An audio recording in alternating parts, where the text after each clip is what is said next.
Hello বন্ধুরা, আজ আমরা পৌঁছে গেছি গণবিবাহের ৩ নম্বর পর্ব নিয়ে। প্রথম পর্বে আমরা দেখিয়েছিলাম কনেকে কিভাবে বিউটিশিয়ানরা সাজালো, তারপর সেখানে গিয়ে কনেদের কিভাবে নান্দিমুখ হলো, মুসলিমদের কিভাবে রেজিস্ট্রেশন হলো, তারপর কিভাবে সমস্ত কনেদের টোটোতে বসিয়ে শোভাযাত্রা করে বিবাহ স্থানে পৌঁছানো হলো।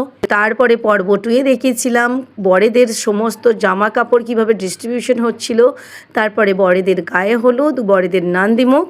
এবার আমরা চলে এসেছি একেবারে পর্ব 3 নিয়ে। পর্ব 3-এ ছিল মধ্যাহ্ন ভোজনের জন্য আয়োজন। এরকম 25টা কুপন আমাদেরকে এবং বরপক্ষকে 25টা কুপন দেওয়া হয়েছিল। প্রথমে সমস্ত কনেদেরকে একটা রুমে নিয়ে গিয়ে তাদেরকে মধ্যাহ্ন ভোজন করানো হয়েছিল এবং অন্য স্থানে কনে যাত্রীদের করানো হয়েছিল।